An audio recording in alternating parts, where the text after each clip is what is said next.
Ahora sí, mis líderes, bienvenidos a esta cuarta sesión donde seguimos discutiendo el libro de Simon Sinek, Los líderes comen al final. Este relato me ha parecido bastante interesante y esta primera mitad, que estamos aproximadamente llegando a la mitad del libro, estamos como a un 45% del libro, he querido llevarlo muy despacio para hacer digamos, una interpretación o una comparación de esos conceptos del libro con nuestro enfoque en la vida real, en nuestra vida personal, de cómo percibimos nosotros eso que llamamos liderazgo, ¿ok? Pero ya a partir de la próxima sesión vamos a acelerar un poquito el proceso porque los primeros conceptos, los conceptos que tenían que ver con neurociencia, ya los procesamos, ya lo pudimos ver con mucha calma, entonces ya los próximos conceptos que nos trae el autor vamos a profundizar un poco más rápido para que no nos dé tantas sesiones este libro, porque quedan todavía dos libros en lista de espera para este año. El próximo libro es un libro técnico de liderazgo, este también es de liderazgo, pero enfocado más hacia lo que llaman la inteligencia emocional, ¿no? Pero con una aplicación bastante práctica. Vamos a concluir con la parte 2 del libro y luego vamos con la parte número 3, donde el llamado es a la realidad. Y vamos a comenzar, mis líderes, por el resumen y luego, como ya es costumbre, vamos con los comentarios de ustedes en relación al aprendizaje que nos dejó esta lectura esta semana. Comenzamos con la gran C, ¿ok? Por supuesto, la gran C se refiere al cortisol y el grito de guerra aquí es luchar o huir, porque es lo que se conecta más con esa parte del cerebro primitivo. El cortisol es el responsable del estrés y de la ansiedad que experimentamos cuando oímos un ruido en la noche, por ejemplo. El cortisol está diseñado para alertarnos ante los posibles peligros y prepararnos para adoptar las medidas extras para protegernos y así aumentar nuestra probabilidad de supervivencia.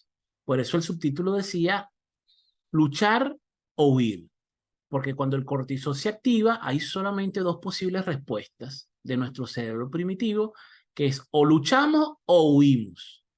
¿Cuándo luchamos? Cuando sentimos que tenemos la capacidad de hacerle frente a aquello que nos asusta o que nos amenaza, o huimos cuando percibimos, como decimos aquí en Venezuela en criollo, que no tenemos chance de ganar esa pelea, ese combate. ¿Ok?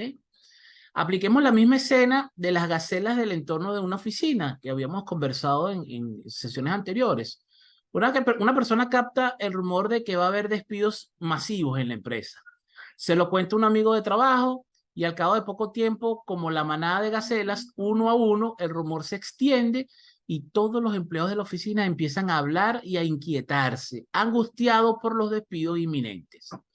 Todos los empleados ven cómo aumenta su sensación de alerta gracias al cortisol que fluye por sus venas.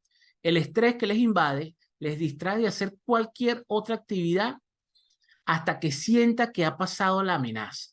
Esto es común. El que no ha pasado por una organización donde no haya habido rumores de que van a despedir a todo el mundo, no ha trabajado en una empresa grande.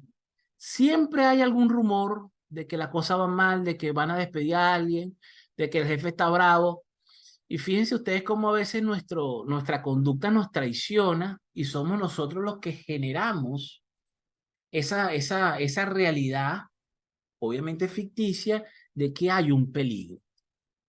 Cuando yo trabajaba para organizaciones, yo siempre le hacía el comentario a los colaboradores, oye, cuando tú escuches un comentario que te inquiete, que te incomode, como por ejemplo, mira, va a haber un despido masivo, toca la puerta, tócame la puerta a mí o a cualquiera de los otros directores y pregunta. Es raro si la directiva está a punto de tomar una decisión de ese tipo y que venga alguien a preguntarte y tú le niegues la información.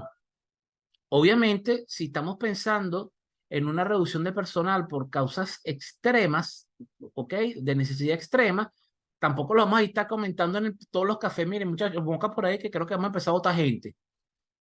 Por supuesto que hay información que no puede ser de dominio público, pero la gran mayoría de los directivos, si alguien viene y te dice, mira, Jimmy, que está ocurriendo el rumor de que va a haber despidos masivos, dependiendo también de la confianza de esa persona, uno puede sentarlo y decirle, mire, lo que pasa es que estamos haciendo una ajuste, echarle un poquito el cuento para darle cierta tranquilidad a la persona.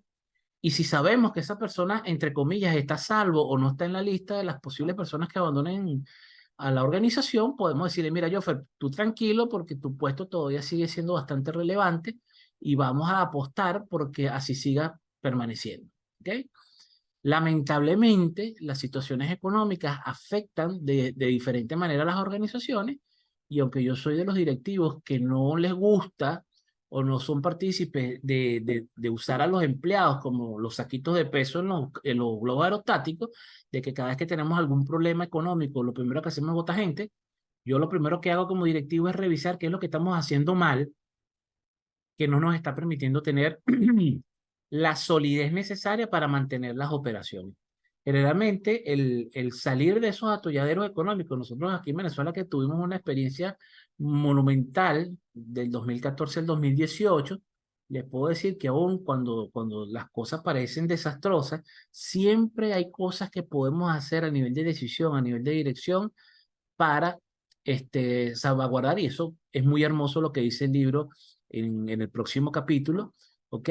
Donde cuando tenemos conciencia de que lo más importante de la organización no son los números, sino la gente, y cambiamos ese paradigma, nos va a ir muchísimo mejor a nivel de resultados.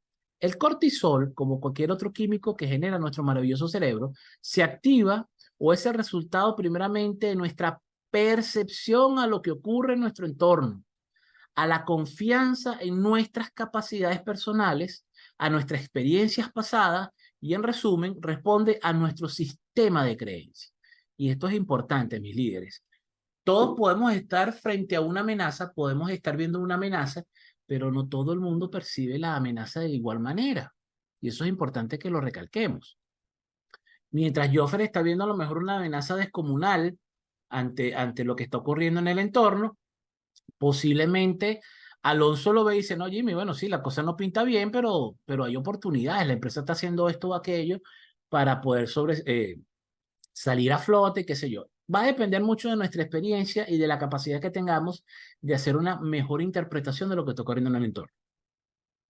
El cortisol no está diseñado para permanecer en nuestro sistema. Se supone que debe activarse cuando presentimos una amenaza y abandonarnos una vez esta amenaza haya pasado.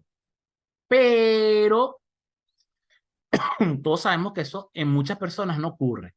Hay muchas personas que están en un estado constante de alerta, ¿ok? Lo cual genera niveles exacerbados de estrés que no le permiten rendir lo suficiente. Hay personas que tienen capacidades extraordinarias, pero que no pueden poner en funcionamiento esas capacidades extraordinarias porque se la pasan asustados por los posibles peligros que hay en el entorno. Y cuando tú te pones a ver de manera consciente qué es lo que está ocurriendo en el entorno, te das cuenta de que si bien es cierto, se puede percibir que la cosa no pinta bien, lo que tenemos que hacer conciencia es en qué tanto estoy confiando en mí y en mis capacidades para poder hacerle frente a este problema. Pues el cortisol inhibe la liberación de la oxitocina, la hormona responsable de la empatía. Esto significa que cuando solo existe un círculo de seguridad débil y la gente debe invertir tiempo y energía para protegerse frente a las políticas y a otros peligros dentro de la compañía, esto les vuelve más egocéntricos y más indiferentes hacia los demás o hacia la organización. Y es aquí donde el líder cobra un altísimo valor para las personas. Veíamos en capítulos anteriores esa analogía del líder protector de su rebaño, ¿ok? Del líder que protege a su gente. Cuando tú sientes que tu líder no está haciendo nada, ¿ok? Para hacerte sentir seguro, más bien se acrecienta esa sensación de inseguridad. Si nosotros tuviéramos que enfrentarnos a algún peligro nosotros solos, probablemente nosotros hiciéramos todo lo posible por salir adelante. ¿Qué pasa? Que cuando tenemos una persona que se supone debería protegernos, o yo debería sentirme seguro en compañía de esta persona y esa persona no está haciendo su papel, pues eso incrementa el nivel de inseguridad percibido. Aquí está el caso, ¿ok? Un subtítulo del libro que decía, ¿por qué tenemos líderes? ¿Cuál es la razón para resolver el paradigma de quién debe comer primero? Y aquí nos muestra algo importantísimo de una de las compañías, o uno de los ejemplos de compañías que menciona el libro. Dice, las compañías y las organizaciones son nuestras tribus modernas. Cualquier tribu tiene tradiciones, símbolos y un idioma. La cultura de una compañía es como la de cualquier tribu. Y fíjense que en capítulos anteriores se hablaba mucho de generar esos espacios, ¿ok? De generar cultura, de trabajar sobre la cultura. Cuando vimos el ámbito problema en la clase, los que estuvieron presentes en la clase de la maestría, en la clase del Club de Liderazgo, conversábamos mucho sobre ese espacio problema de liderazgo, y una de las cosas que decíamos que era importantísimo era el trabajar en la creación de una cultura sólida, en un ambiente de crecimiento, en un ambiente seguro, en el cual las personas puedan sentir que pueden desplazarse, que pueden de alguna manera crecer, equivocarse de la mejor manera posible. Algunas culturas son fuertes y hay otras culturas que son débiles. La paradoja también se complica con cada individuo. Hay individuos que se fortalecen en culturas débiles, aprenden a sacar ventaja. Eso le va bien a los mediocres, sobre todo cuando las personas mediocres tienen un instinto y, como se saben mediocres, buscan la manera de que su mediocridad no resalte, y eso lo pueden hacer perfectamente bien en culturas débiles.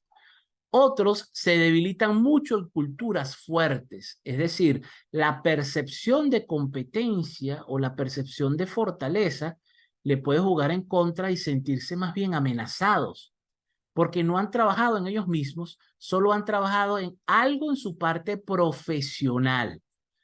Lo cierto aquí es que una organización con una cultura fuerte, sólida y con estructuras es el mejor ambiente para el crecimiento disruptivo de las personas.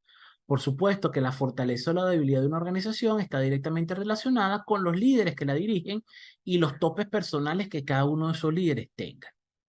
El problema se ha resuelto de una manera bastante sana y lógica mediante los estatus o la jerarquía. Esto es otra parte ahí del libro que me pareció bastante interesante.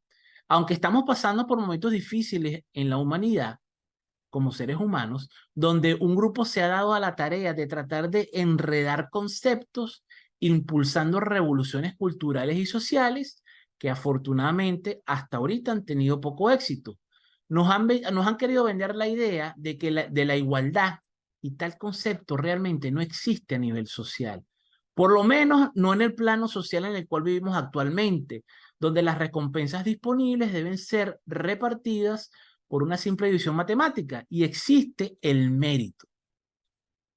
Es decir, si nosotros tratamos de borrar las jerarquías y tratamos de no darle a las personas en función a lo que las personas están contribuyendo a la sociedad, y creemos que cada vez que yo escucho esa frase, una mejor redistribución de la riqueza, a mí se me eriza la piel, porque eso me suena a una persona sacando la cuenta de cuánto llegó en el pote de toda la recaudación fiscal y de todo lo que es la riqueza de la nación, y sencillamente sí, bueno, somos 30 millones de habitantes, entre el Producto Interno Bruto, bueno, le toca tantos dólares a cada uno, y eso sería un desastre descomunal, porque entonces las personas que no están haciendo lo suficiente, que no tienen méritos para recibir algo, no van a tener ningún incentivo para hacerlo, y los pocos que sí se han esforzado en separarse del montón y de querer ser personas mucho más productivas para la sociedad, tampoco van a tener un incentivo para seguir haciéndolo. Nuestros antepasados, que supuestamente eran mucho menos inteligentes que nosotros, lo entendieron y durante siglos lo han mantenido con bastante éxito y con mucha lógica. Y es aquí donde los conceptos se pueden tornar álgidos. No estoy hablando de que existan seres humanos de segunda, mis líderes, ni que una vida vale más que otra, pero socialmente existe una separación natural, y esa separación natural se da por los aportes individuales que cada miembro da a la sociedad. Es decir, los talentos que yo recibo y qué hago yo con esos talentos para aportar a la sociedad en la que vivimos. De esto hay muchísimas paradojas y hemos tocado un par de ellas en los quirones que hacemos en el club, cuando buscamos mediante la mayéutica filosofar en temas álgidos, generalmente atados a la moral, donde decimos, ¿dónde están los límites de la igualdad? Por ahí hay un filósofo moderno, actual, que me gusta mucho su concepto, que dice que la igualdad la tenemos que buscar sencillamente en la dignidad del ser humano. En la dignidad es donde nos podemos encontrar, buscar la manera de que cada vida sea digna, pero de la dignidad para allá, creo que tiene que haber un esfuerzo individual de cada miembro de la sociedad en destacarse y mediante los aportes que dé a la sociedad, recibir una recompensa que sea acorde, ¿ok?, a lo que esa persona está otorgando a la sociedad. Y eso puede ser un tema de discusión para un próximo Quirón bastante interesante. Aquí hay otro concepto que me encantó, llamado la taza de cerámica. Cuando el tótem es señal de éxito, yo extraje esta máxima que no es del libro, es mía. Ten presente que todos los detalles que recibes hoy por la posición que tienes son para la posición, no para ti.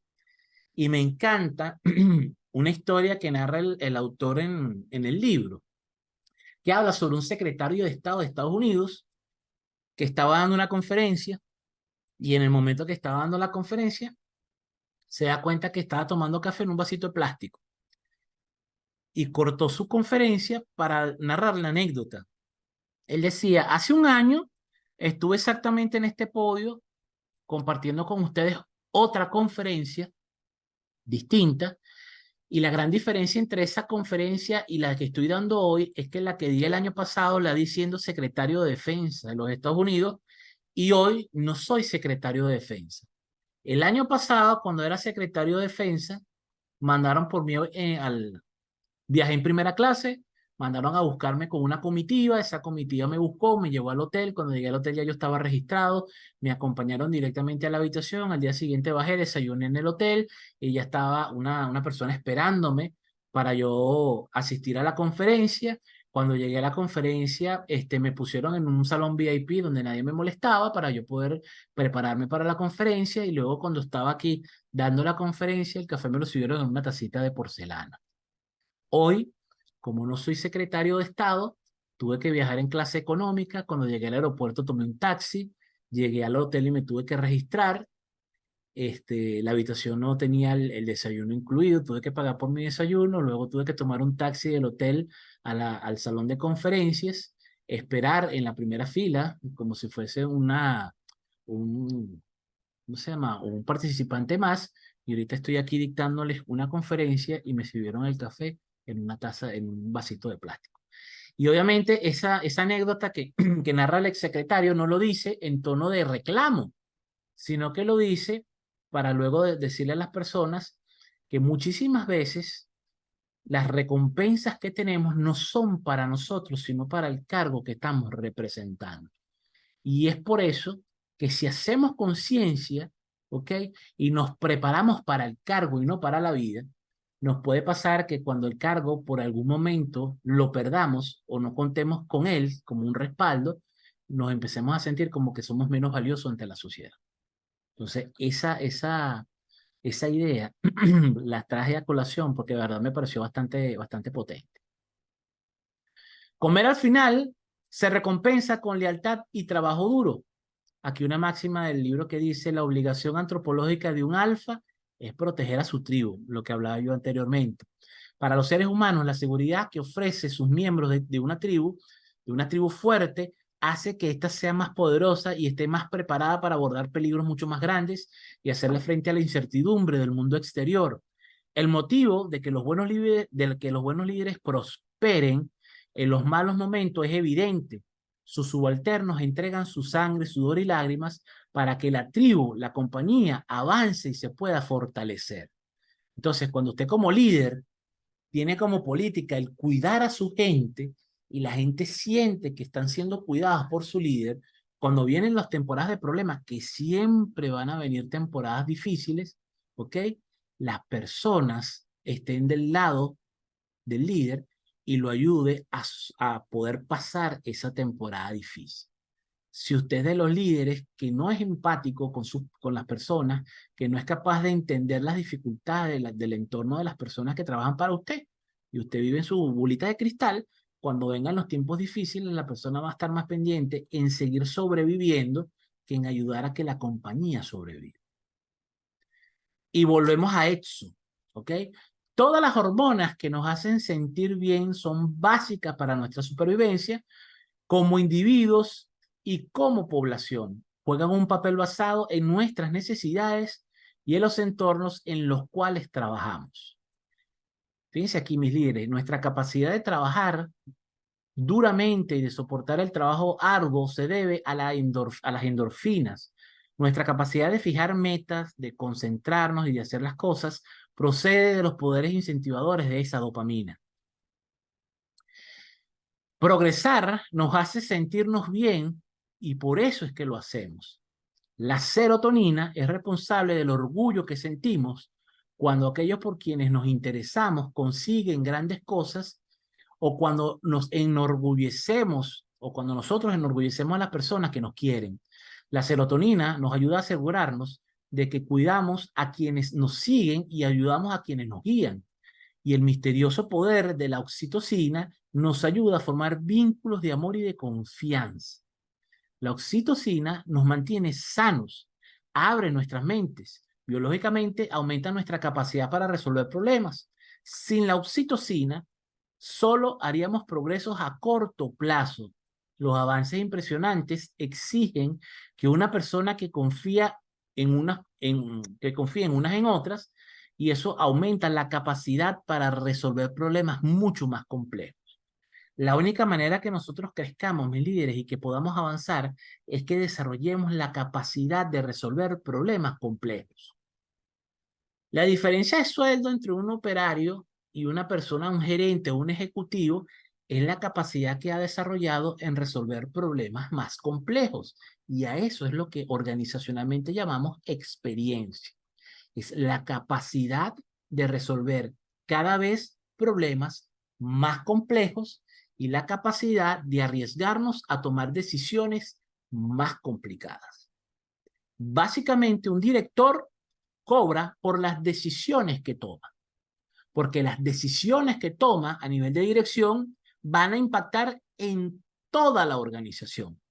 Y eso es un riesgo bastante costoso para la organización y por ende, generalmente es muy bien retribuido, dependiendo de la organización, por supuesto. El valor para hacer lo correcto. Y aquí hay algo que me encanta porque es muy del estilo lideractivo, es sepa cuándo romper las reglas. Y me hizo acordar de esta frase de Gandhi, por eso la traje. Cuando una ley es injusta, lo correcto es desobedecer. La responsabilidad de los líderes estriba en enseñar a su gente las normas, formarlos para que sean competentes y edificar la confianza. Es decir, enseñamos a partir de lo conocido y aceptado, lo llevamos a un punto de entendimiento y desde ahí nos toca edificar y crecer juntos. Es muy común, sobre todo en el área profesional, ver a muchos jóvenes con poco o ninguna experiencia querer saltarse pasos porque creen que pueden hacerlo mejor que sus jefes con años de experiencia. Y esto no está mal, para nada, pero siempre hay que ver si la propuesta es para el beneficio de todos o simplemente es una caricia al ego de esta persona que porque cree que tiene conceptos más nuevos que los jefes, creen que pueden tomar riesgos mucho más grandes sin medir las consecuencias. No confiamos en las reglas, confiamos en las personas que las tienes que impartir. La responsabilidad de un líder consiste en proteger desde arriba a las personas que trabajan abajo. Cuando los empleados sienten que tienen el control para hacer lo que haga falta, incluso aunque a veces eso suponga incumplir alguna norma, será más probable que hagan lo correcto. El valor viene de arriba. Nuestra confianza para hacer lo correcto viene determinada por el grado en que sentimos que nuestros líderes confían en nosotros. Y aquí la palabra clave para esto, mis líderes, es discernimiento. Cuando nosotros aprendemos una disciplina, tenemos que aprender, como dice uno en criollo, por el librito, por teorías que ya están probadas y comprobadas. Y cuando hablamos de que está probado y comprobado, no quiere decir que sea infalible. Lo que quiere decir es que estás aprendiendo un método que ya se sabe que funciona, lo cual no quiere decir que sea infalible. Y ahí es donde cobra una brutal importancia el tema de la experiencia de calidad. Los conceptos que aprendemos en alguna formación en la universidad, en una capacitación de alto nivel, en un posgrado, en una certificación, son conceptos que han sido probados muchas veces en condiciones, digamos, de laboratorio, pues en condiciones muy particulares. Nos toca a nosotros, en nuestra práctica profesional, ¿ok? Empezar a explorar los límites de actuación de nosotros en función a un marco referencial que nos ha sido dado. Pero para eso, mis líderes, necesito primero saber hacerlo como me lo enseñaron. Y una vez que yo tengo un nivel de maestría en cómo lo enseñaron, es que viene la parte mía, mi cerebro pensante, a decir, ok, ¿cómo puedo hacer esto mejor? Pero existen muchos profesionales jóvenes que recién están saliendo al ámbito profesional, que se saltan todos los procedimientos y quieren llegar a hacer cambios porque es que se leyeron un libro donde hicieron tal cosa y cual cosa y entonces quieren hacer cambios trascendentes, cambios neurálgicos en organizaciones tradicionales muy complejas porque se leyeron un libro que decía cómo cambiar a tu empresa en 3 pasos. Y cuando tú tratas de decirle, mira, no es que no quiera que tú crezcas, no es que quiero que tú te arriesgues, sino que tienes que aprender a nivel de liderazgo cómo tomar riesgos calculados, ¿ok? Y ser capaz de proyectar el desastre más grande de tu decisión. Y si tú dices, mira, lo peor que puede pasar es que perdamos $100,000 en esta inversión y mi patrimonio es de 10 millones, pudiera ser un riesgo aceptable. Pero si tú me dices a mí, Jimmy, vamos a regalar estos $100,000 de capital de trabajo y lo único que tenemos son $100,000 de capital de trabajo, eso sería un absurdo total, porque la probabilidad de que eso fracase es elevadísima. ¿Ok?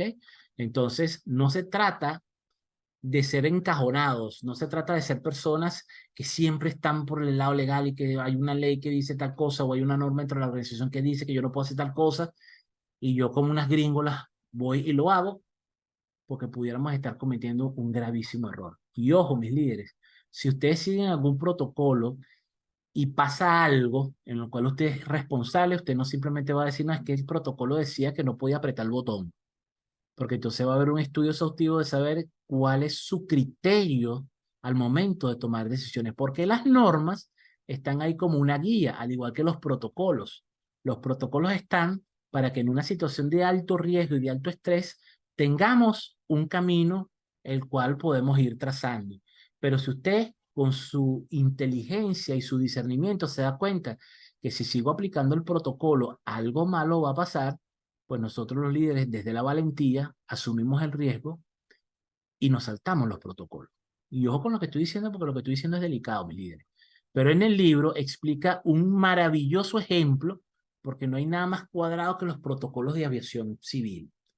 Y ahí nos narran la historia de un controlador aéreo que se saltó varios protocolos de seguridad aéreo porque su instinto le decía que si no lo hacía, iba a perder, como dice el libro, 211 almas de un vuelo que iba condenado a estrellarse.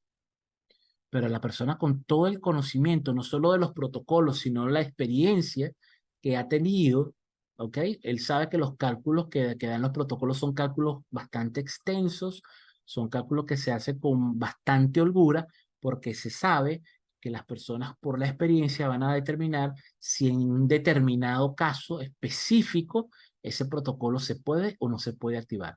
Recuérdense, mis líderes, que no podemos tener 1 millón de protocolos para cada uno de los casos, porque mientras más protocolos, menos probabilidad hay de cumplirlos. Entonces los protocolos generalmente son protocolos para situaciones muy específicas, ¿ok? Donde necesitamos una guía inicial para saber qué es lo que tenemos que hacer. Pero una vez que estamos, como dice, en el calor de la toma de decisiones, los protocolos están como un soporte, pero no están escritos en piedras, ¿ok? Y eso hay que tener cuidado, mi líder, porque eso tiene que ver con nuestra capacidad de pensar y de razonar en situaciones extremas. Aquí hay otra analogía interesante que nos trae el autor que dice una moto de nieve en el desierto. Y él nos dice, si el ser humano es una moto de nieve, esto quiere decir que fuimos diseñados para funcionar en condiciones muy específicas, en frío, con nieve. Tenemos esa máquina diseñada para un tipo de entorno, que es la nieve, y si la metemos en otro entorno distinto, como por ejemplo el desierto, esto no va a funcionar. Y esta analogía, mis líderes, pasa muchísimo en el ámbito laboral. Somos personas que nos hemos entrenado o hemos pasado muchísimo tiempo. Pasa cuando las personas pasan de una cultura organizacional a otra. Generalmente las personas vienen y les cuesta muchísimo setearse, pasarse el switch y entender que están ahorita en otra cultura totalmente distinta. Y ese proceso de adaptación es vital que la persona lo haga en el tiempo adecuado. Ni se apresure a cambiar de cultura o a cambiarse el chip de la cultura, pero que tampoco se quede pegado en la cultura anterior de la cual viene, porque si no está en esa cultura es por algo, positivo o negativo. Entonces aquí la analogía que nos muestra el autor es, tenemos que empezar a ver cómo podemos operar si estoy diseñado como una moto de nieve en la nieve y ahorita me toca transitar en la arena, es comenzar a entender cómo pudiera yo, con los talentos limitados que tengo en este entorno, dar el mejor resultado posible. Y quizás me doy cuenta que, bueno, que no puedo darle muy duro a la máquina porque se hunde, se queda pegada, se daña, el calor puede dañar los componentes, la arena se puede meter dentro del motor. Entonces, bueno, empiezo a hacer ciertas modificaciones, a lo mejor en la paleta delantera le ponemos lubricante o buscamos la manera de hacer ciertas modificaciones para poder funcionar en esos ambientes. ¿Ok? En este punto, el autor dice, la confianza es como el lubricante, reduce la fricción y crea condiciones mucho más favorables al rendimiento. Lógicamente, partimos de la confianza en nosotros mismos para interactuar en los espacios necesarios, aunque estos no sean los ideales para nosotros, porque no siempre, mis líderes, vamos a estar en el entorno adecuado, no siempre todo va a salir color de rosas, y son en esos momentos difíciles en los cuales tenemos que sacar nuestra casta de líderes y poder ponernos en funcionamiento en el ambiente que sea. Es decir, esa capacidad de adaptación tiene que estar dentro de nuestras habilidades como líderes.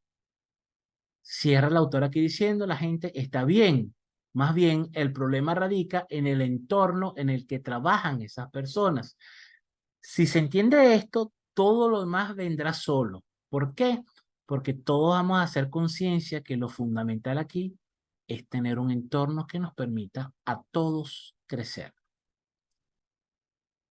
Momento de ustedes, mis líderes, momento de las preguntas, de los comentarios. Los líderes que nos están siguiendo por el live de Instagram, por supuesto que también pueden hacer preguntas. Igual los que lo vayan a ver en las redes en diferido, pueden dejar sus preguntas en la caja de comentarios y con muchísimo gusto les daré su respuesta. Mis líderes, tengo aquí hoy 8 almas en directo en el salón de clase de líder activo y me gustaría escucharlos. ¿Qué comentario tienen? ¿Cuál fue su percepción de lo que leyeron o de lo que escucharon? ¿Ok? Muy interesante, el camino del liderazgo no tiene fin, no tiene fin de ya, y eso es un camino sabroso por precisamente, para mí lo que me motiva, muchas personas dicen que cuando ven que el camino es muy largo y que no tiene fin, como que los desmotiva. Por el contrario, sabemos que aquí lo que hay es tela para cortar. Bienvenida, Alexis, levantaste la mano. Puedes abrir tu micrófono y si quieres prender tu cámara también, chévere, para poder escucharte. Hola, ¿cómo están? Buenas noches. La cámara creo que la bloqueé. Mira, me llamó la atención cuando hablaste de los directores que les pagan por las decisiones que toman. Y claro, como tuvimos una conversación hablando de eso, entonces, bueno, no es que me he leído 3 libros, pero en esa propuesta que ando haciendo para la empresa, para implementar innovación real, me llamó mucho la atención eso que dijiste, que los Ujú. directores están y les pagan lo que les pagan porque toman decisiones muy importantes que pueden representar grandes riesgos para la empresa. Y bueno, yo de hecho lo puedo ver en la empresa con mi jefe, pero lo que sí me gustaría entonces es como conocer o cuál sería ese camino como para apuntar a poder mostrar que a lo mejor el riesgo no es tan alto, si hacemos cosas que son que están al alcance, ¿no? de la empresa. Lexis, lo primero que te recomiendo es poder comprobar que has pensado en escenarios posibles, ¿ok? No hay decisión empresarial que no pueda pasar por un acelerador o que no pueda pasar por un, ¿cómo que se llama esto? Un simulador.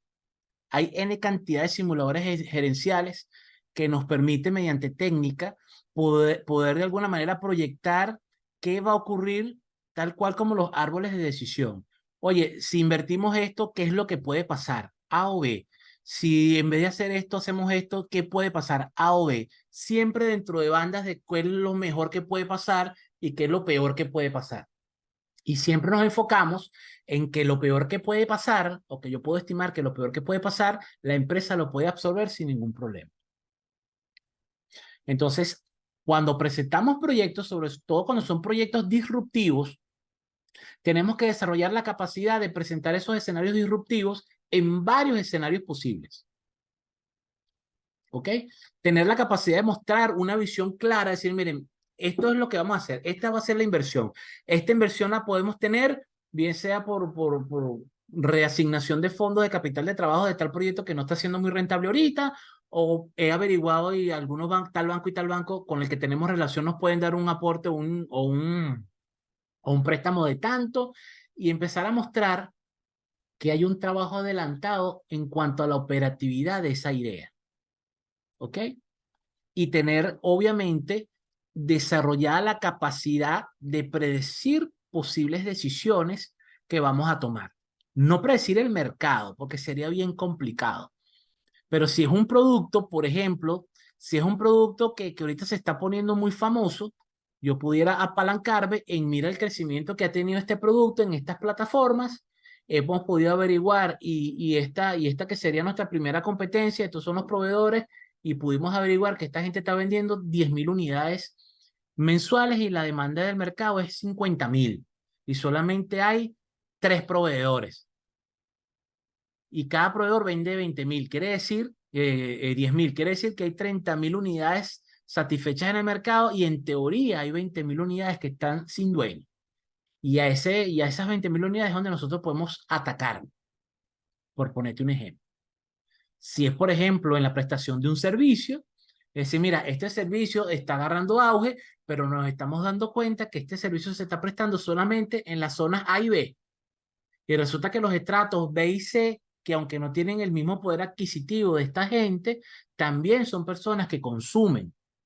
Y podemos diseñar un servicio adaptado a este nivel de ingreso con el cual nosotros podemos tener dos cosas importantes. Número uno, tener un público cautivo que no puede pagar un servicio más caro y que nos pudiera pagar este servicio, ese costo o ese precio de venta de nuestro servicio va a cubrir absolutamente todos los costos y tenemos el adicional de que vamos a obtener un gran aprendizaje porque ese tipo de clientes son mucho menos exigentes que los clientes que pagan 10 veces más ese servicio.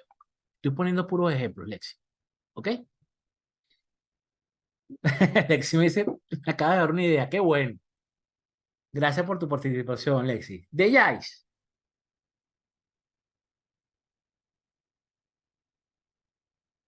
les voy a pasar, les voy a pasar el link de la entrevista que le hicieron, que le hizo la gente de Cuentro a The Yais, para que los miembros del club la vean y se sientan orgullosos de esa entrevista que le hicieron a The Yais, la gente de Cuentro.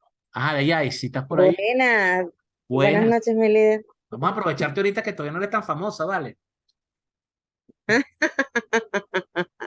Estoy peleando aquí con la aplicación de Zoom porque la bajé en otro teléfono y entonces no me muestra aquí donde puedo activar la cámara y bueno, mientras yo peleo, ahí creo que se activó. Ajá. Sí. Te quedan muy bien esos Bueno, rollos. no, Te quedan muy bien esos rollos. gracias, gracias.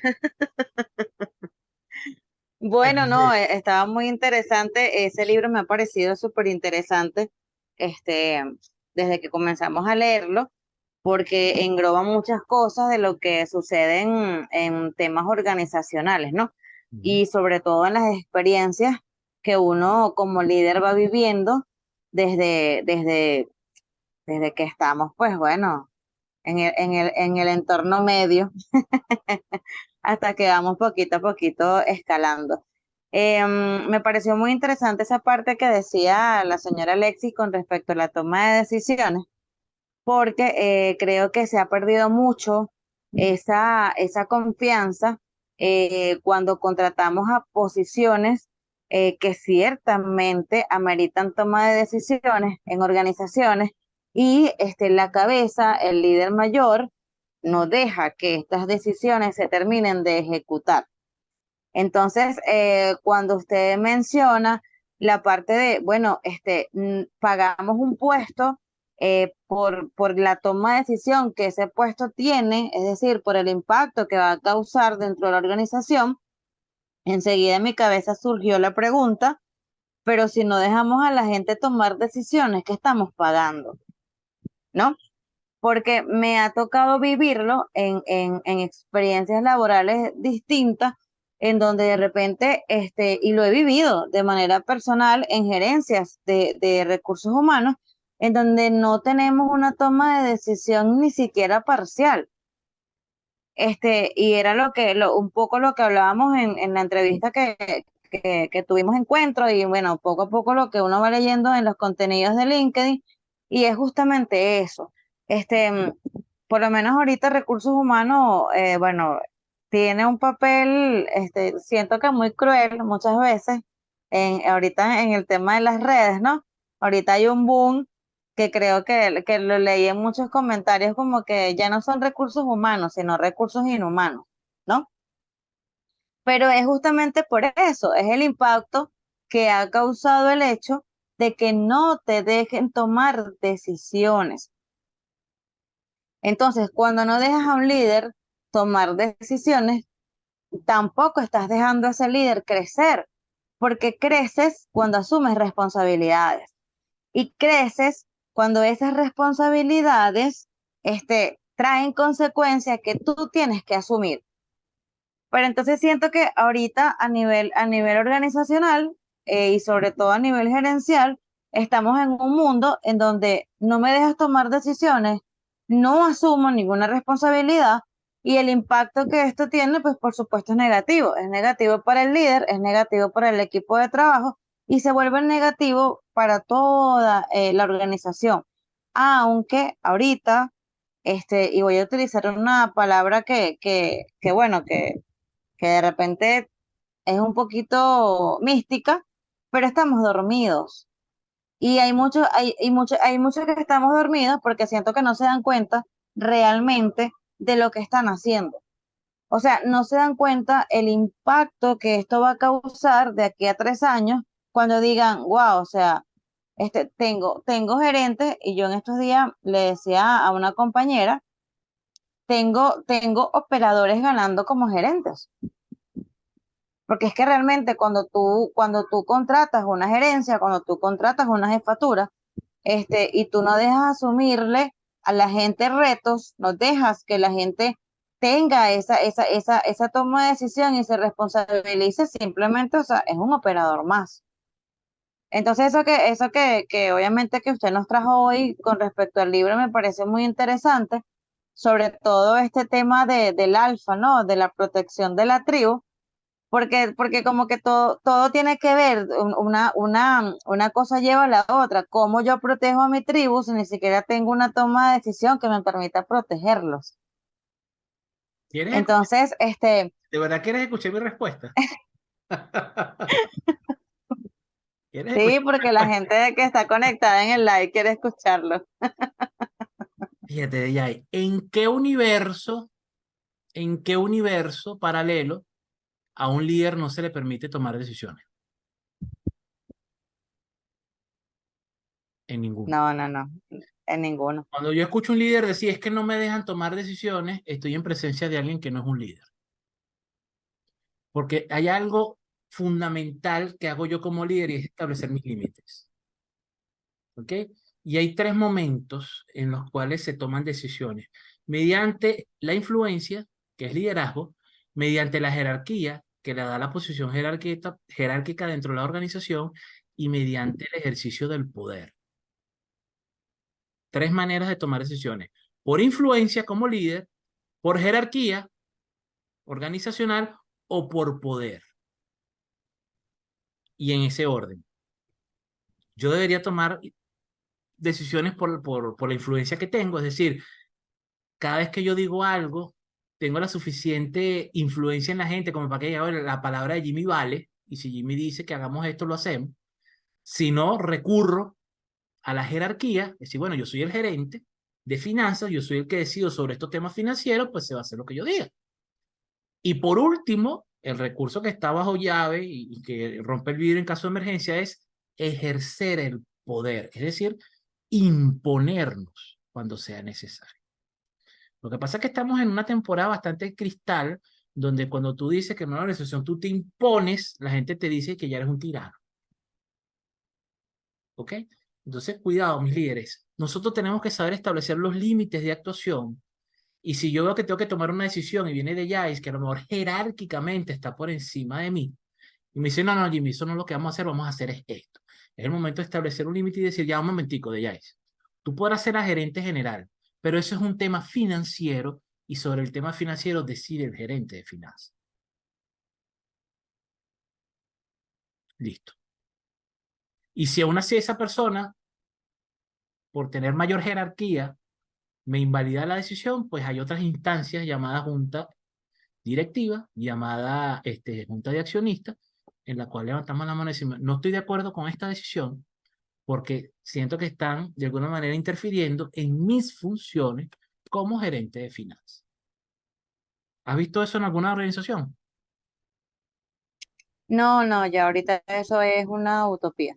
No se ve porque el 95% de los gerentes no son líderes. Cuando usted está en presencia de un gerente líder, eso se siente. Porque es que a nadie se le ocurre, a nadie se le pasa por aquí no permitirte a ti tomar una decisión en tu área porque existe una influencia que se respeta. Por eso nosotros trillamos tanto a las organizaciones de decirles, formen líderes, porque cuando usted forma líderes en las áreas en los puestos de mando y control, te quitas una cantidad importante de dolores de cabeza. Porque primero el líder va a tener la capacidad de establecer los límites de actuación, el líder va a ser capaz de desarrollar a su gente para que sean personas independientes y esas personas independientes en un futuro puedan ser interdependientes y trabajar en equipos de alto desempeño y son personas que van a dar resultados de alto impacto en la organización. Cuando tú ves en una organización donde hay caciques, porque no son ni siquiera jefes, hay unos que ya son caciques, cuando tú ves una organización cargada de caciques, estamos en presencia de profesionales inmaduros, de personas que no han desarrollado la capacidad de entendimiento de cómo son las normas de convivencia en una organización. Y eso es un virus. Y para atacar ese virus necesitamos en la cabeza un líder de verdad, nivel 5, un líder de eso que más huele ahora, un líder de nivel 5 que venga a poner orden. Porque si no el caos de esas organizaciones son caos constantes. Lo decía yo en una de las láminas. Cuando estamos sometidos constantemente a un estrés, cuando constantemente sentimos que estamos amenazados, no tenemos cabeza para más nada. Si nosotros tenemos un grupo de personas aterrorizadas porque no sé si mañana me van a votar, ¿tú crees que yo voy a estar pensando en planificar? ¿Tú crees que yo voy a estar pensando en llegar a la meta? Si la meta es para diciembre y me van a votar ahorita. ¿Qué me importa a mí la meta de diciembre si me van a votar a fin de mes? O yo creo que me van a votar a fin de mes. Y si no me votas a fin de mes, entonces, bueno, voy a pasar todo el mes de octubre también pensando y que imagínate, no me votaron en septiembre, que si me hubiesen votado en septiembre, tengo 3 meses para buscar trabajo antes de que llegue diciembre. Pero entonces ahora imagínate, ahora estoy en octubre, si me votan en octubre es peor. Y entonces en noviembre estoy, y si me votan ahorita en noviembre, ni siquiera para la fiesta de fin de año voy a ir. Capaz no me dan las utilidades, capaz no me dan el bono de fin de año. Entonces, lo que estoy generando es un constante estrés que no va a permitir que la persona se desarrolle. Y no sé por qué mis líderes, para eso sí no tengo respuesta, no sé por qué todavía hay gerentes que les encanta tener a todo el personal aterrorizado. que la gente está tranquila y cuando llega el gerente todo el mundo se pone tieso y se ponen así en la silla. Y tú dices, wow, qué chimbo cuando llega el gerente y todo el mundo se pone tieso. Ahí no hay crecimiento, ahí no hay desarrollo, ahí no hay un ambiente, como dice nuestro amigo Gilles Puyol, eso no es un ambiente al cual la gente quiera pertenecer. Ese es un ambiente que la gente está por necesidad.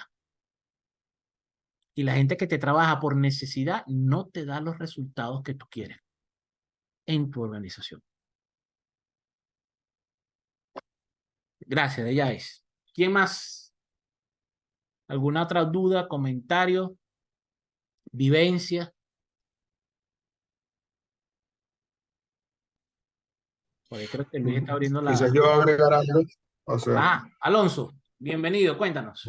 ¿Qué quieres agregar? gracias, Jimmy. Bueno, el tema de que muchas veces o sea, se tiene el tema de liderazgo, pero no es algo innato que le sale a la gente. No, a veces son las situaciones que te van empujando a eso y vas asumiéndolo, ¿no? Entonces ahí dice que el líder protege a la manada y es un tema de a veces ver que alguien tiene que hacerlo o las mismas condiciones te empujan a... Sí, por lo menos lo hablo en mi caso, yo que he tenido sesiones contigo, hay proyectos que me han llevado a esos retos y bueno, es un tema de asumir, ¿no? Creo que a veces uno pasa por parálisis porque no, al principio no te la crees y luego, bueno, vas dándole hasta que, o sea, empiezas a creértela y tienes como, empiezas a desarrollar las competencias para, ¿no? Pero siento que el tema del liderazgo muchas veces puede venir por decisión o también puede venir por mezcla de decisión y, y un escenario que se presenta. Eso me llama la atención del liderazgo. Y de algo valiosísimo, Alonso. Y me hace hacer el hilar fino en cuanto a la protección. Una cosa es proteger a tu rebaño y otra cosa es sobreproteger al rebaño. Ojalá haya guardado un video que vi en redes sociales para mandárselos en el grupo. Porque una cosa es proteger y otra cosa es sobreproteger. Y tú dijiste un concepto clave. Proteger a mi gente pasa por capacitarlos y darles las herramientas para que se defiendan. No pasa por hacerles el trabajo. ¿Ok? Pasa por ayudar a las personas dándole las herramientas y el espacio para que se desarrolle. Ahí te estoy protegiendo, no haciéndote el trabajo. Yo no protejo a mi gente si Deyais comete un error y yo le dije a Deyais que hiciera la cosa de tal manera y ella lo hizo como ella le dio la gana y cometió un error garrafal. Protegerla no es decir las alternativas, no, Deyais no hizo nada, no. Eso no es protegerla. Protegerla es sentarme con ella y decirle, Deyais, ¿qué pasó aquí? Que habíamos convenido hacerlo A y tú lo hiciste B. Bueno, Jimmy, lo que pasa es que me puse a ver y tal y tomé esta decisión. Ok, ¿qué vamos a hacer para solventar eso? Para cuando yo vaya a la junta, decir, mire, cometimos este error, la persona a cargo de este proyecto es de Yais y de Yais tomó esta decisión que trajo este resultado. Y hemos decidido en conjunto que vamos a tomar estas acciones para contrarrestar la mala decisión que se tomó en determinado caso. Eso es proteger a alguien. ¿Se entiende la diferencia? Proteger es como poner ese ambiente para que tú te desarrolles y yo estar pendiente de que factores externos no te interrumpan en tu proceso de crecimiento y de toma de decisiones. No es tomar la decisión por ti. No es que cometas errores y en vez de darte un feedback correctivo y decirte en qué cosas tienes, Alonso, que tomar en cuenta para seguir desarrollándote, y no decirte, bueno, Alonso, ni modo, cualquiera comete ese error, chamo, no le pare, sigue adelante. Eso no es protegerte. Voy a buscar el video y se los voy a pasar para decir si lo guardé. La gran diferencia que... Tengo Ajá. sobre eso que dijiste y la participación de la persona anterior. Tengo una duda. ¿Qué hacer? Porque, a ver, hay niveles en las organizaciones y podemos ser líderes, pero eso no escapa de que hayan jefes y hayan gerentes y hayan directores sobre nuestra posición. ¿Qué hacer Cuando es una organización estática, es cuando es una organización rígida, porque me ha pasado, bueno, me pasa en este momento que trabajo y sí, yo puedo aplicar liderazgo de la posición donde estoy, pero la estructura en la cual estoy desempeñándome es muy rígida, es muy rígida. Y es un tema cultural. Fíjate, una de las cosas fundamentales que tienes que hacer tú como líder es entender a profundidad el sistema. Lo vimos en el ámbito problema de liderazgo. Ya ahí está disponible el video para que los que no pudieron entrar a la clase la vean. Cuando tú entiendes cómo funciona el sistema, puedes saber dónde puedes atacar el sistema, dónde están los puntos de mejora del sistema. El próximo libro que vamos a leer en el club va a ser El líder 360 grados de John Maxwell, que es cómo liderar desde el centro de la manada, que es donde se hace el liderazgo más sabroso. El liderazgo más sabroso no está en la cúspide. El liderazgo más sabroso en una organización está en el medio. Cuando usted está en el medio, es que usted puede decir que usted está creando, desarrollando un liderazgo de verdad. Porque en el medio, usted tiene que ser líder hacia abajo, usted tiene que ser líder de su gente a su mismo nivel y usted también tiene que buscar la manera de impactar hacia arriba. Cuando usted está arriba, usted es líder de todo lo que está para abajo. Pero cuando usted está en el medio, usted tiene que liderar a sus subalternos, usted tiene que liderar a sus pares y usted tiene que liderar a sus superiores. Ahí es donde se practica el liderazgo de verdad. Entonces, las organizaciones rígidas tienen algo que es fabuloso, que son tan rígidas que no se mueven. Y tú puedes ver dónde está cada cosa. Fuñía está cuando las organizaciones no son rígidas, sino que son más bien demasiado blandas, de que cada vez que tú medio crees que entendiste te cambiaron el tema. Venezuela no es para nada rígido. Venezuela es puro caos. Cuando tú crees que entendiste el zaperoco venezolano y te vas un mes de vacaciones o te vas a hacer un proyecto fuera del país y regresas, no conoces Venezuela. Cuando tú regreses a Caracas, Alonso, después de esa comisión de servicio que estás haciendo en Valencia, cuando tú regreses a Caracas vas a ver otra ciudad totalmente distinta a la que tuviste hace 4 meses. Tu trabajo va a quedar en el mismo sitio, tu casa va a quedar en el mismo sitio, y todo está en el mismo sitio, no se ha movido nada. Pero a nivel cultural, de un mes a otro, las ciudades cambian. Y nos Sí, tomaremos un fuimos a café cuando Caracas. regreses a Caracas y me vas a decir las cosas que te dejaron loco. Así como muchas Tú, cosas allá en Valencia te movieron la cuña. Y aquí la cosa es más tranquila, aquí la gente es más lenta. Aquí tú donde tú vas la gente pareciera, ¿sabes? La tipa de Sotipia, ¿sabes? El perezoso. Buenas, ¿qué quiere? Un cafecito. Y tú llegaste todo acelerado y ya a lo mejor ya agarraste más o menos el ritmo de Valencia. Y cuando llegues a la ciudad de la furia, entonces a lo mejor te vas a zarandear y te vas a decir, coño, ¿qué pasó aquí que me están zarandeando? sí, no, Pero lo pero sí, lo que primero que pasa. se hace en una cultura rígida es entender cuáles son los puntos de apoyo de la rigidez para poder entender. Y en cualquier tipo de organización, sea rígida, sea blanda, sea flexible, sea vertical, sea horizontal, sea jerárquica, en todas puedes aplicar el liderazgo 360. En todas. ¿Por qué? Porque el liderazgo no se aplica a la organización. El liderazgo se aplica a las personas que están dentro de la organización y son cosas distintas. Eso es lo maravilloso del liderazgo, que el liderazgo es tú a tú. El liderazgo no tiene que ver con la estructura de la organización. Necesito entender la estructura por temas jerárquicos, pero como líder, yo lidero personas. Entonces, si tú tienes la capacidad de influir hacia arriba, poco importa que la organización sea un tótem, poco importa que la organización sea una pirámide de concreto. Tú vas a buscar cuáles son los pasadizos secretos donde tú puedes seguir subiendo dentro de la organización.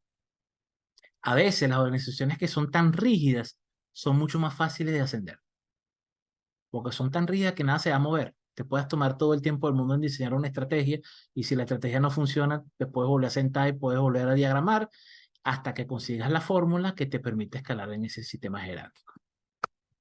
Gracias, Alonso. Luis, que tiene la mano acalambrada ahí. Bienvenido, Luis. Sí, chamo, fíjate que ir para el médico, bueno, hermano, ya no aguanto más. ¿Qué pasó, Jimmy? ¿Cómo ¿Todo está bien? todo? Todo chévere. Mira, papá, todo bien. Sí, te estaba escuchando y yo he tenido la fortuna de pertenecer a organizaciones en el ámbito laboral que tienen que ver con seguros, ¿ok? Compañías bien paradas en su momento, estamos hablando años atrás, cuando yo estaba en la parte gerencial y etcétera, etcétera, y formaba gente, ese montón, todo lo que me tocó maravilloso, ese mundo maravilloso que me tocó en ese momento.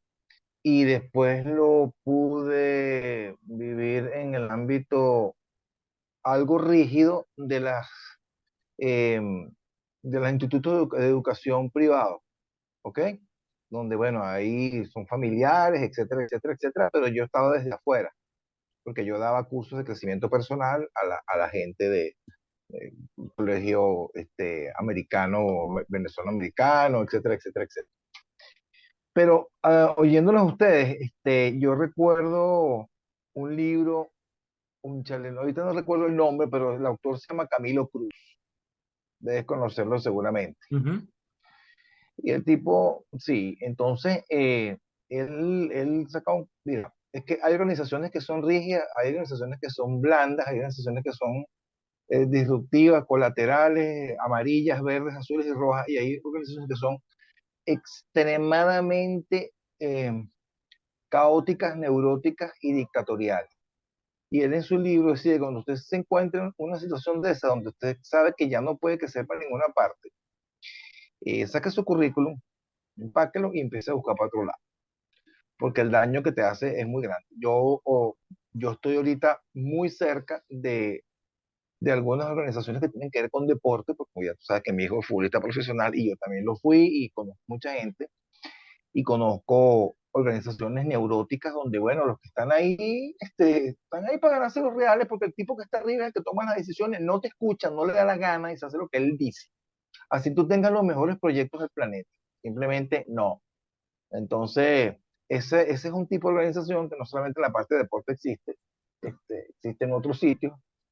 Y eso yo las llamo, son organizaciones dictatoriales y neuróticas donde es así como que, bueno, yo contrato gente porque me hace falta gente para yo manejar lo que tengo. La gente que contrato sabe leer y sumar. Yo lo que tengo es empuje y ganas, pero yo no sé más nada. Y manejo eso como a mí me da la gana. Y yo soy el que manda, yo soy el que impone y no me interesa lo que tú pienses y tus proyectos, se hacen cosas como yo lo digo.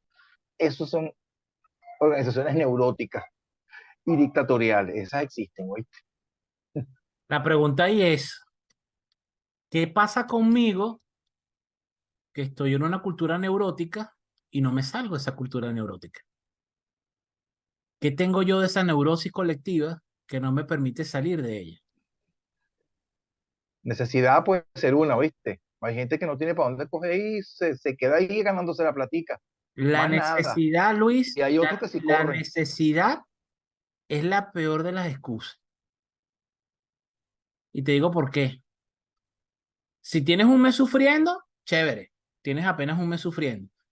Pero si tú me dices que estás en una organización neurótica y ya pasas 10 años en la organización neurótica y dicen, oye, que lo hago por necesidad. Ay, y en 10 años tú no has metido un currículum. O sea, en 10 años no te has metido en encuentro a ver si consigues un mejor trabajo. En 10 años no has intentado, no sé, lanzarte como emprendedor.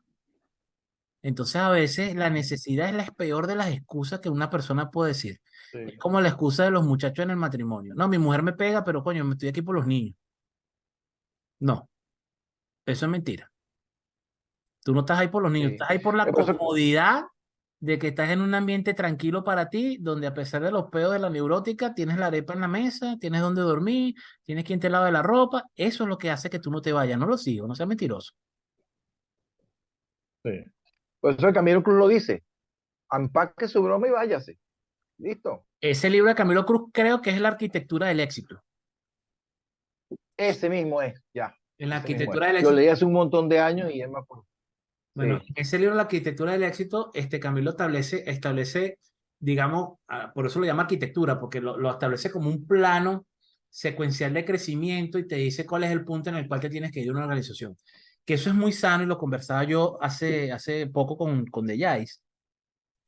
el tema ese precisamente de que a veces la gente, cuando vemos cómo se lee el currículum ahorita y cómo se lee el currículum antes, hablábamos de que a veces cuando tú, en la época de antes, cuando tú ves que una persona tenía 10 años de experiencia en 3 organizaciones, 3 años en cada organización, tú decías, uy, pero qué persona tan inestable. Tres experiencias laborales en 3 empresas en 10 años. Esta persona no me resulta. Porque antes las empresas pensaban en contratar a una persona para solucionar el problema de ese cargo y no preocuparse más nunca de ese cargo. Que se seque ahí en cuentas por cobrar. Y resulta que ahorita, cuando tú vas a buscar una persona para un puesto de trabajo, esta persona tiene 15 años de experiencia en una sola empresa. No, hermano, este hecho tiene maña, esa maña no se la vamos a poder quitar. Esa cultura ya la tienen en el ADN. Y esta cultura es nueva y no queremos que nadie nos venga a contaminar la cultura. Ahora, si yo estoy buscando a una persona y tiene 15 años de experiencia y ha pasado por 5 organizaciones, tú dices, oye, este trae experiencia de 5 culturas distintas, posiblemente pueda aportar cosas importantes a la cultura que estamos creando aquí en la empresa. Fíjense cómo los paradigmas cambian. Yo creo que ahorita hay mucho menos miedo, por decirlo de alguna manera, de perder un empleo que hace 10 años. El ejemplo que pusimos. Hace 10 años, tú podías trabajar en una empresa que tú detestabas, que tú de verdad no te costaba ir todos los días, pero igualito tú veías que había reducción de personal y tú te asustabas. Así no te gustara la empresa. Ahorita la gente tú le dices, no, que vas a perder, me busco otro. Ay, me voy a las 4 de la tarde, que mi jefe que si se molesta, que se moleste, yo tengo clase yo ahorita y me voy. Yo que vengo de culturas de firmas de contadores, en la época que yo fui asistente en una firma transnacional, uno le tenía terror a los socios. Y si un socio te decía, mira, tienes que venir el domingo a trabajar, no, es que el domingo se casa mi hermana, tú no eres el cura, tú no eres el que la vas a casar, tienes que venir a trabajar. Y había gente que no iba por matrimonio de la hermana porque tenía que trabajar, tenía que hacer un inventario. Dile tú ahorita a un chamo, un pasante, que tiene que ir el sábado a trabajar, ya tú tienes planes de ir para la playa. La mayoría te dice en tu cara, ¿qué? El sábado, no, el sábado yo para la playa. No, mira, que el compromiso, no, vale, yo el sábado para la playa, yo trabajo de lunes a viernes, de 8 a 5. Y a 10 para las 5 lo ves con la loncherita parada en la puerta, esperando que sea las 5 para marcar el Leo y se para el carajo. Entonces, hay que adaptarse a los nuevos cambios culturales que hay. Y es así. Yo viví una época en la firma donde la gente se mataba por hacer horas extra. La gente se mataba competíamos por ver quién trabajaba más. ¿Cuántas horas cargaste tú este mes? 780. Ver, echamos, si eres flojo. Yo cargué 900 horas. Y la ley te decía que el máximo eran 120. Dile tú a un chamorita que vaya y se quede una hora extra, así se la pagues, para decir se va a quedar. Sí. Dile tú a un chamo Y que recuerdo, te metió las vacaciones hace 2 meses y dile ahorita, mira, no te puedes ir el lunes de vacaciones porque un proyecto nuevo, que no me voy de qué. No, chamo, yo compré el pasaje. Olvídate, yo me voy. No, que si va no regrese, bueno, me vas a tener que votar, me vas a tener que pagar doble. Entonces, esos cambios tienen que ver con cambios en la cultura, no de la cultura organizativa, más amplio, la cultura social. Y el sí. líder trabaja con lo que tiene, Y no con lo que quiere. Entonces, si esa es la cultura que tenemos, entonces es en esa cultura donde yo lidero. Entonces, tengo que adaptarme a ver cómo lidero yo con esta nueva generación que no le podemos meter presión como nos metían a nosotros cuando estamos empezando a agarrar experiencia. sí, yo recuerdo, eso que te estás hablando, yo recuerdo que hace algún tiempo, hace más de 20 y pico de años, empezó un proceso por eso que tú dices de las firmas, etcétera, etcétera, que te obligan, que tienes que ir a trabajar porque tenemos urgencia de un inventario, etcétera. Desde el punto de vista de las organizaciones y por trabajos de especialistas a nivel mundial, el tema empezó a revertirse. Yo no sé si tú pudiste vivirlo. Tengo una amiga psicóloga que hizo un trabajo de investigación y lo llevó a varias empresas y les demostró a ellos que si tú no respetas el espacio de esparcimiento de las personas que están contigo, por ejemplo, tengo un matrimonio el fin de semana, no puedo ir a trabajar. O sea, el daño colateral a corto y a mediano plazo con tu red de empleados es brutal, porque empiezas a rendir menos, porque ya estás descontento, porque estás fatigado, porque estás estresado, una cantidad de cosas. Entonces empezaron a revertirse un montón de cosas donde hubo empresas que empezaron lo entendieron y empezaron a respetar, mira, ok, tú trabajas hasta aquí, y si la persona quería, lo que hablábamos el otro día, creo que el mismo libro, ¿sí? Dice, cuando tú te sientes muy bien donde estás, y yo no tengo problema de quedarme hasta las 6 de la tarde porque realmente no tengo nada que hacer y además me siento bien haciendo, pero no es porque me lo estás imponiendo, porque aun cuando yo me sienta bien en la empresa, si yo tengo un compromiso a las 5:30, pues la empresa lo respeta. Entonces eso empezó a revertirse hace un montón de tiempo. Yo viví ese cambio cultural. Yo estuve en la firma justamente en los 3 años de ese cambio cultural. Estoy hablando de aquí de Venezuela. No sé si ese cambio obviamente se tuvo que haber dado primero fuera, pero yo estuve en ese periodo de transición y para mí fue maravilloso. Para mí fue maravilloso. ¿Ok? Me costó un poco entenderlo y ver las nuevas generaciones, y eso fue comité tras comité, tras comité, tras comité con los socios que estamos haciendo, y casi que vamos a meterle más miedo, vamos a pegar gritos más fuertes, vamos a amenazar. No, eso no va a resultar. Eso no va a resultar. Las cosas cambió y los chamos nuevos no le interesa ser socio de la firma. Mi generación, todos los que traen una firma, por lo menos la mitad tenía la esperanza de que algún día lo vieran con ojo bonito y te permitieran una asociatura. Pero ya tú sabías que eso era 15 años en el futuro. Y sabías todo lo que tenías que pasar durante esos 15 años para decir, eras, como dice uno, candidato a que te ofrecieran una asociatura, que casi nunca ocurría. Y ha sido tanto el cambio cultural, Luis, que por lo menos aquí en Venezuela hay una firma que está en el número 1 en el ranking del mejor lugar para trabajar, Best Place to Work. Cuando yo tuve en firma, jamás yo hubiese pensado que una firma estuviera en Best Place to Work.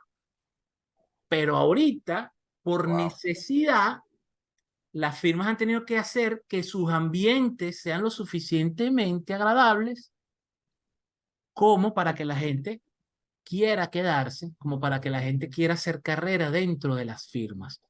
Los ambientes actuales de las firmas de contadores no se parecen. Eso sí es verdad que es otro planeta en el que yo me desarrollé cuando me tocó a mí vivir.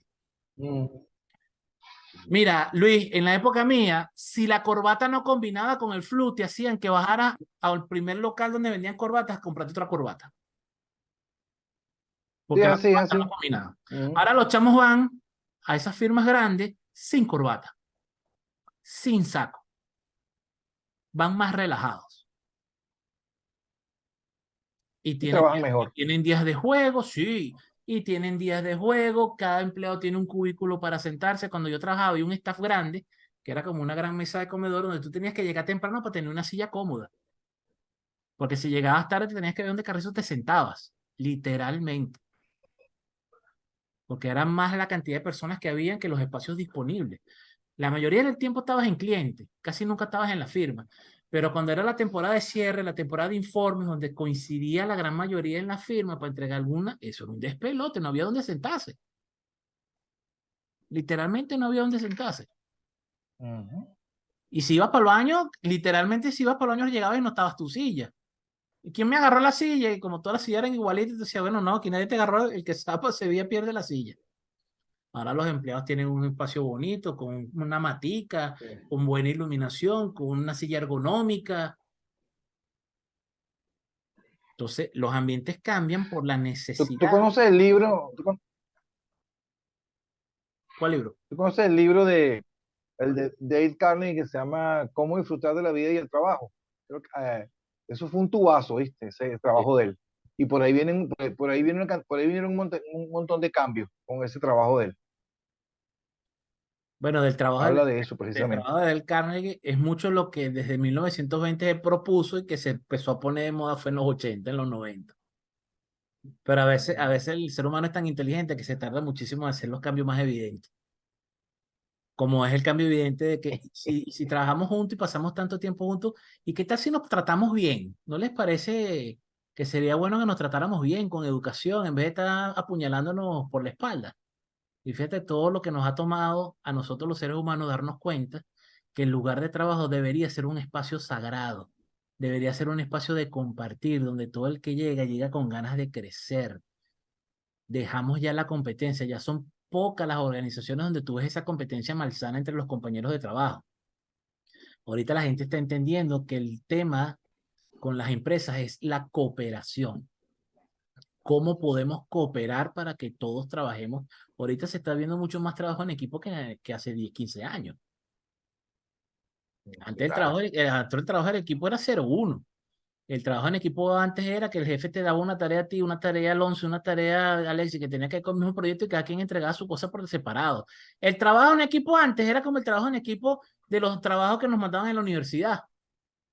Mira, Luis, Mm, a ti te toca la página 1 a la 10, mira, Alexis, a ti te toca la página de la 15 a la 20, mira, Eli, tú te encargas de hacer la parte gráfica y todo se lo entregamos a John y John transcribe. Eso era el trabajo en equipo. Y esa manera de hacer los trabajos en equipo en la universidad la trasladamos a la oficina. Un proyecto donde nos teníamos que reunir para coordinar, nadie coordinaba nada. Cada quien, ¿qué me toca hacer a mí? No, búscate tú los presupuestos. Ah, ¿qué le toca de Yay? No, de Yay tiene que contratar a los proveedores. Ay, ¿qué le toca a Joffer? Bueno, Joffer se va a encargar, no sé, de hacer tal cosa, de llevar el proyecto. Y íbamos alimentando y nunca nos reuníamos para nada. Y los proyectos salían chucutos, relativamente bien. Hasta que la inteligencia del ser humano se dio cuenta de que, oye, ¿qué tal si en verdad trabajamos en equipo? Yo pasé mucho por eso en la universidad y fue en el posgrado donde logré convencer a la gente y el posgrado era más difícil porque ya era gente, todos en cargos ejecutivos, que era más difícil, tenía menos tiempo. Y yo por lo menos en el posgrado logré convencer a la gente, mira, pero vamos a reunirnos, chamos, hacer un café y nos dimos cuenta de que había muchísimo más provecho hacer un trabajo universitario sentados todos en la misma mesa discutiendo qué es lo que va o qué es lo que no va. Más allá de que todo el mundo mandara un archivo y llegara Luis y agarrara toda esa broma y lo copiara y lo pegara en un mismo archivo Word, le diera más o menos la misma silueta y ya imprímelo. ¿Cuánto nos ha costado a nosotros los seres humanos pensar de manera inteligente de cuál es la mejor manera de vivir la vida? En armonía. Y básicamente lo que habla el libro es cómo tener armonía en los lugares de trabajo. Todo lo que plantea el autor, si te pones a ver de un punto de vista, es bastante lógico, ¿sabes? Pero parece ser que cuando lo empaquetamos todo en un libro, como que le damos más sentido, ¿no? Porque empezamos a ver con ejemplos, claro, es que con este ejemplo sí, sí lo entiendo. Y ahora que nos quedan mis líderes. Bueno, mis líderes, excelente sesión. Me encanta cuando la sesión es así nutridita y con bastantes intervenciones y con preguntas interesantes. Así que bueno, mis líderes, la semana que viene clase para los miembros del club de liderazgo. Seguimos trabajando con programación neurolingüística la semana que viene, así que bueno, abran sus espacios, mis líderes, y tengan ese espacio siempre disponible en su agenda. A descansar. so long. Feliz noche. Buenas noches, gracias, mi líder.